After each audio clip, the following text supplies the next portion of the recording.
Hello, I'm always trying to get for review the gear that I like.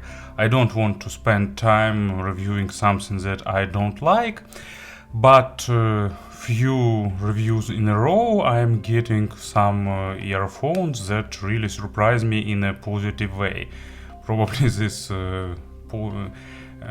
surprised more than usual, let's say so, and it started probably with T2 plus or maybe even before, but this spree continues, and today I have yet another really surprising model, but now it's a really cheap one, and it's another kind of surprise, like well, it's pretty good for this price, and I'm talking about the NiceHCK X49.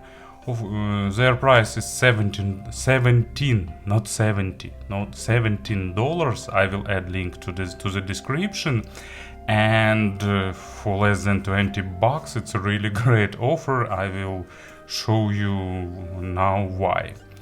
Of course, in terms of package, everything is really simple, just white cardboard.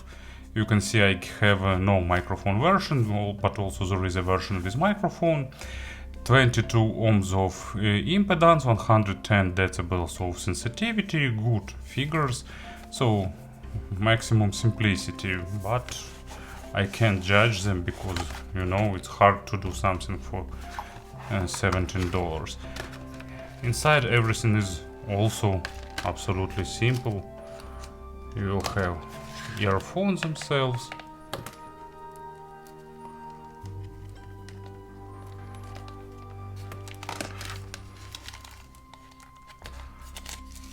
short clip, a piece of velcro for cable organizing, and two additional pair of tips. So usually I become grumpy with such a poor accessory set, but for this price I think it's more than okay.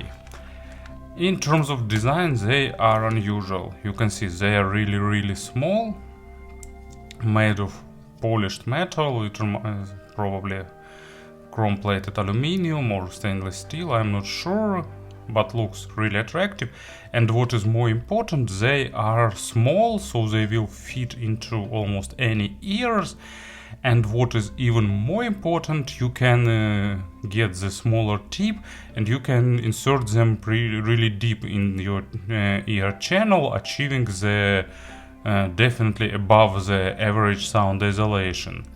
I'm not sure about their durability, but at first sight they look really attractive, and build quality is pretty decent. So metalwork is nice, good shape, lip for holding the tips, grill, and also you can wear them cable down and you can wear them over the ear.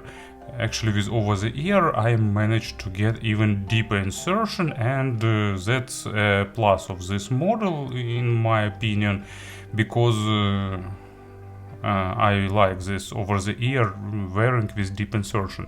I usually use Campfire Audio Comet for this purpose when I need to isolate myself from some outer noise, but of course $200 and 17 makes a big difference. And also forgot to mention that actually here used single balanced armatures, so for $17 you can get even armature earphones. Cable of course is not replaceable, just small strain relief, and then goes absolutely traditional rubbery cable. It has a bit of microphonic, so it's better to wear them over the ear to reduce the microphonic.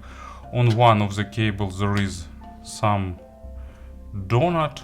I'm not sure why is it here. Probably it's, I assume that it's to distinguish left and right earpieces one from each other, so you can just sense it without looking. Absolutely standard rubbery cable. Of course, cable probably could be a bit better, but we're still talking about the really affordable model. Plastic splitter, and it goes way down to the regular straight jack, so in terms of cable, of course, they are super simplistic, but actually design and build quality, I think, pretty okay for this price. And of course, about their sound, they doesn't require any burn-in. Balanced armatures rarely require any. More important here is to find the tips that will suit you best. Because of the deep insertion, many tips just get jammed and doesn't provide the perfect channel seal and maximum isolation. These earphones are the case when you can literally feel the proper seal, because you need to feel this when they are vacuuming your ear channel. In that case, you will have the best isolation and the best sound.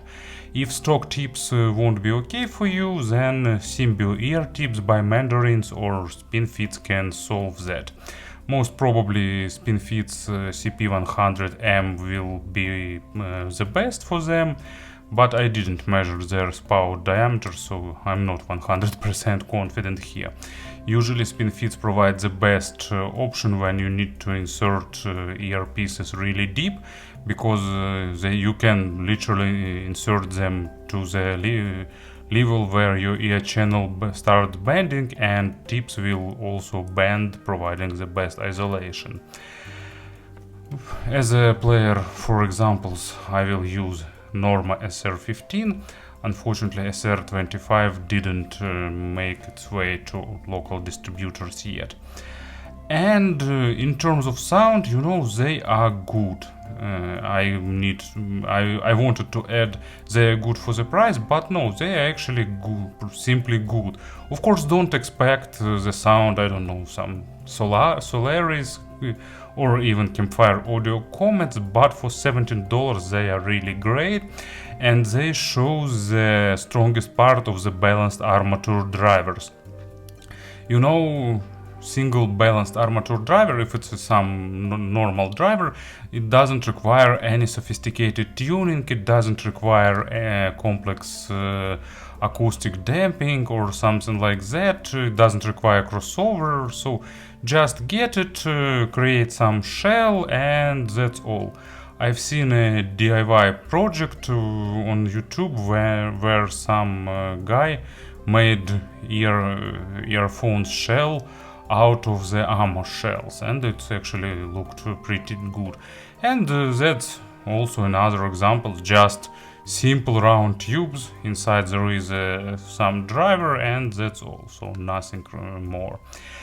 And what it gives nice clean sound with all the strengths and actually of the balanced armatures, but of course there are also some disadvantages, and probably let's speak about that step by step. They are really coherent, so no crossover, no multi-drivers, no overlap, so just really perfect coherence of single driver earphones. They have good resolution, higher than average dynamic drivers, and actually resolution is even higher than hybrid in-ear monitors available in this price range. But from another point of view, they are a bit on the drier side because of that balanced armature's fast attacks. Bass here is surprisingly good. It has accent is made on the mid-bass area mainly. Deeper layers of bass are present, but a bit rolled off comparing with mid-bass. And it's common for the balanced armatures to give you deeper bass, you need to use some separate woofer. But actually bass here is surprisingly present, it has a nice punch and body. Of course, don't expect super weighty dynamic driver bass, but for balanced armatures it's pretty okay, and it's even pretty enjoyable with electronic music. Maybe not at the bass head level, but still pretty enjoyable. Of course, they're sounding a bit drier, but because of that, they're really good in texturing. They're lacking a bit of naturalness, but still behaves pretty well even with complicated acoustic instruments that goes to the bass area. But as an example, I prepared Daft Punk, Lose Yourself to Dance, really suiting track that really suits the signature of these in-ear monitors, slightly accented, enjoying punchy bass line and electronic music with three-dimensional effects. Mids are resolving, but not super focused on the micro contrast. Actually, this armature used here doesn't sound too thin or too natural, so don't expect this razor sharp representation that typical for some balanced armatures. Here they are a bit more on the, maybe not the weighty side of things, but actually they are a bit more focused on the macro side of things. But of course they doesn't highlight macro dynamics too. So maybe it's sounding controversial what I'm trying to say. Pretty good balanced mids. Nice resolution with normal weight. Of course a bit more resolving than weighty. And at the same time not too thin, too analytical, too clinical, and not too picky for the quality of records. But still, of course, better mastered tracks is a good thing for them to have, because they don't try to hide that. And also they are pretty good in building imaginary stage, as much as it's possible for inexpensive in-ear monitors. Nice with three-dimensional effects, and width and depth is above average, but at the same time they're not exaggerating stage, so many things depend on the quality of the record. And as an example for the mid frequencies, actually what I've got.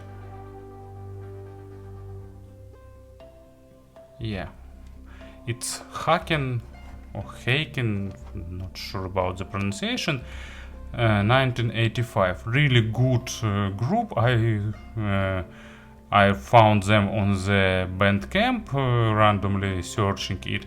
Unfortunately, they withdrawn their albums from Bandcamp, so I can't buy their recently released new album on the Bandcamp, and that's really sad.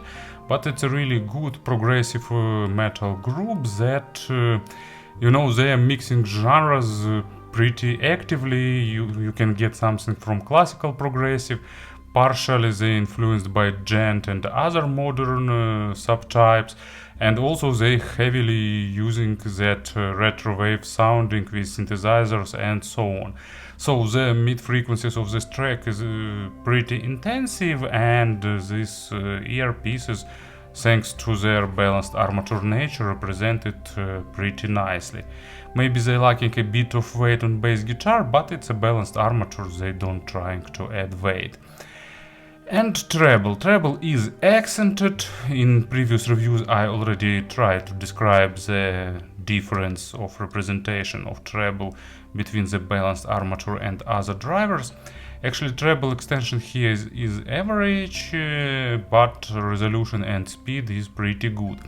They are lacking a bit of, I don't know how to say it, probably weight, because it's still balanced armatures, and treble is a bit on the faster side, so attacks and decays are a bit lacking of that normal speed. I call it lacking weight, but actually, of course, weight probably is not the proper word here, but I can't find another one. Also, please keep in mind that treble here is a bit accented, so it's it could be a bit too sharp. For my ears they are not, but if you're sensitive to the treble, please keep it in mind. It's common for the single balanced armatures also. But at the same time they're not sounding too harsh, too metallic, too unnatural. Just good treble to represent cymbals, percussions, and the higher overtones. And as an example, I've got this track.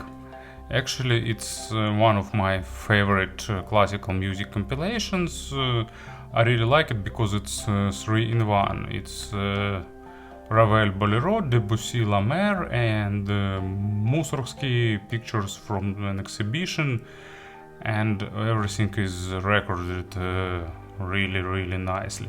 And it's just pictures at the exhibition. First part, that Promenade, signature music that everyone's heard, and it's a big orchestra, and it of course requires nice treble representation to sound properly, and these earphones give it. So, to summarize once again everything about the sound: slightly V-shaped, balanced armatures, with good resolution, really clean sound, pretty nice present bass, lacking a bit of deeper bass, treble a bit on the accented side, but you know, it's still really good value for this price. In terms of pairing, of course, they can be used even with smartphones, but some upper entry level DAP like Heidi's AP80 Pro, Ocean Link Q1 or something like that can squeeze the maximum of them. And you know, probably I won't be trying to compare them today because I don't know, I didn't test any other affordable balanced armatures. Really, some time ago, KBR released some single balanced armature in different case, a bit more expensive, but also balanced armature. But this one has a bit more bass and actually a bit more V-shaped comparing with that KBR F1, if I remember right their name. And in this price range there is, for example, KZ ZSN Pro, but ZSN Pro is hybrids, more bass with less resolution and a bit more recessed mids, so different representation. To summarize what I'm trying to say, it's a really good second pair of earphones that you can use for daily commute, that you can use, I don't know, in gym or in some place where it's a pity to wear your more expensive model.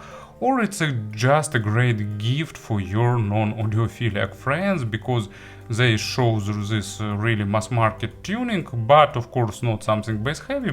You know, it's a gift for your friends that you want to poison with this audiophilia, because they shows that what is good sound for. Of course, not at the full potential, but still pretty nice offer. So I'll probably get few additional pairs to use as a gift. Thank you for listening and have a nice day.